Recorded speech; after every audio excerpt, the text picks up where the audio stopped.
আজি লৈ আহিছো আৰু এখন নতুন ভিডিঅ'। এইটো ভিডিঅ'ত আমি আলোচনা কৰিম সঁচাকৈ নিযুত মইনা আঁচনি ৰি-এপ্লাই কৰিব লাগিব নেকি। নিযুত মইনা আঁচনিখন যোৱা বছৰ অসম চৰকাৰে আৰম্ভ কৰিছিলে।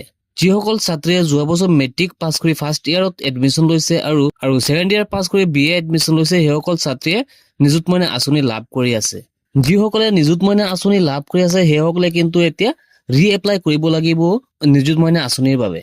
এই কথাষাৰ অসমৰ মুখ্যমন্ত্ৰীয়ে chief minister of Assam x হেণ্ডেলত উল্লেখ কৰিছে। মেট্ৰিক পাছ কৰা ছাত্ৰীসকলে 1000 টকা পাই আহি আছে আৰু ডিগ্ৰীত পঢ়া ছাত্ৰীসকলে 1250 টকা মাত্ৰ লাভ কৰি আছে।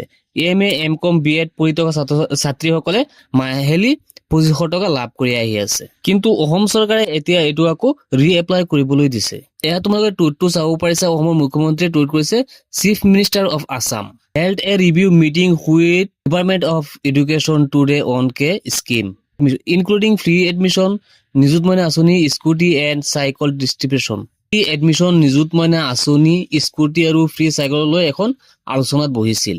লগতে ইয়াত আৰু এটা গুৰুত্বপূৰ্ণ কথা উল্লেখ কৰিছে, ration card will now be accepted as income proof for free college admission.